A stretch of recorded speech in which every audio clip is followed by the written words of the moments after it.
یہ علمی چمن ہے رش کے زون، یہ مظہر شان عرض دکن على عباده الذين اصطفى أما بعد فأعوذ بالله من الشيطان الرجيم بسم الله الرحمن الرحيم والذين معه أشداء على الكفار رحماء بينهم تراهم ركعا سجدا يبتغون فضلا من الله ورضوانا صدق الله العظيم.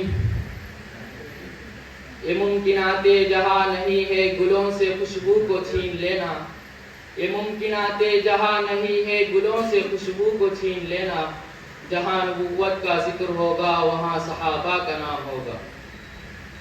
معزز مہمان اعزام و حضرات حکم و اساتذہ اکرام، السلام علیکم ورحمۃ اللہ وبرکاتہ. آج میں بزم طیب کے سالانہ مسابقے کے چمکتے دمکتے اسٹیج سے قاصد البیان بن کر خیر القرون کی یادگار اور سلف صالحین کا نمونہ، نبی کے یار اور نبی کے جانثاروں کی عظمت بیان کرنے کے لیے کھڑا ہوا ہوں، جن کی خصوصیات کو لفظوں میں سمیٹنا مشکل ہے. باوقار اہل نظر رضی اللہ عنہم ورضوا عنہ کی مصداق جو جماعت بنی ہے، ان کی اصطلاحی تعریف یہ ہے: وہ شخص جس کی ملاقات بحالت ایمان نبی اکرم صلی اللہ علیہ وسلم سے ہوئی ہو اور خاتم اسلام پر ہوا ہو. ایسی مقدس جماعت کو صحابہ کہتے ہیں، جس کو جنتی ہونے کا پروانہ دنیا ہی میں مل چکا ہے. یہ وہ لوگ ہیں جن سے خدا راضی ہے اور یہ خدا سے راضی ہے. یہ وہ جماعت ہے جو حضور صلی اللہ علیہ وسلم سے روبرو علوم نبوت حاصل کر کے لاکھوں کی تعداد میں دھرتی کے چپے چپے گوشے گوشے میں بلغوا انی ولو آیا کے نمائندے بن کر کنتم خیر امتن کا حق ادا کیا. جو صفا کے تلامیذہ ہے، جن کے استاد حضور اکرم صلی اللہ علیہ وسلم ہے.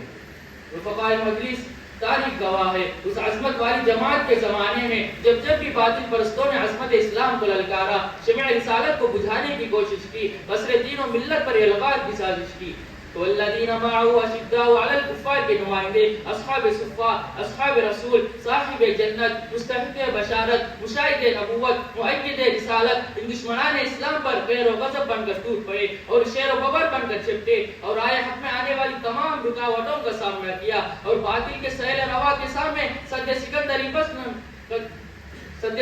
بن کر قصر اسلام کی حفاظت کی اور پرچم توحید کو بلند کیا.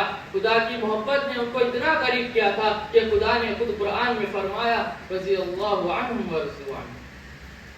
ملت اسلامیہ کے نوجوانوں، یہ وہ صحابہ ہے جنہوں نے حق کو پروان چڑھایا، اللہ کی خاطر قربانیاں برداشت کی اور مذہب اسلام کے خاطر خون بہایا، بیویوں کو بیوہ اور بچوں کو یتیم کر دیا. میں خدا کی قسم کھا کر کہتا ہوں، اگر صحابہ اکرام کے مجاہدے نہ ہوتے، اگر صحابہ اکرام کی قربانیاں نہ ہوتی، اگر صحابہ جان و مال کی بازی نہ لگاتے، اگر صحابہ مہاجر و انصار نہ بنتے، اگر صحابہ دین کے مبلغ و داعی نہ بنتے، میں ایک بار نہیں، دو بار نہیں، 1000 بار کہتا ہوں کہ ہم تک دین اسلام پہنچ ہی نہیں سکتا تھا. محترم سامعین، صحابہ رضی اللہ عنہم ورضوا عنہ کی اتنی قربانیوں کو دیکھ کر اللہ تبارک و تعالی نے قرآن میں جگہ جگہ ان کے مقام کو بیان فرمایا. کہیں اولئک هم المفلحون، کہیں اولئک هم الفائزون، کہیں اولئک هم الراشدون، کہیں اولئک هم الصادقون، کہیں اولئک اصحاب الجنہ، تو کہیں وجعلناکم امة وسطا لتکونوا شہداء علی الناس. اسی کے ساتھ ساتھ بارگاہ رسالت صلی اللہ علیہ وسلم بھی ان کے شان میں رب اللسان میں فرمایا لا تسبوا اصحابی لو ان احدکم انفق مثل احد ذهبا ما بلغ مد احدهم ولا نصیفه. تو کہیں اکرموا اصحابی فانهم خیارکم. یہ ہے میرے صحابہ کی شان جس کو میں مکمل بیان کرنے سے قاصر ہوں. دعا ہے کہ اللہ تعالی ہم سب کو صحابہ رضی اللہ عنہ کی عظمت اور ان کے محبت کے ساتھ زندہ رکھے اور صحابہ رضی اللہ عنہ کی عظمت ہمارے دلوں میں پیوست کرے اور انہی کے نقش قدم پر چل کر رضی اللہ عنہم ورضوا عنہ کا مصداق اللہ تعالی ہم سب کو بھی بنائے. آمین. اسلام کے عظمت کے منارے ہیں صحابہ، اسلام کے عظمت کے منارے ہیں صحابہ، گرچان محمد تو ستارے ہیں صحابہ.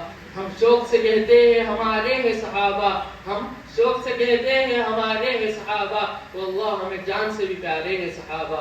وآخر دعوانا الحمدللہ رب العالمین.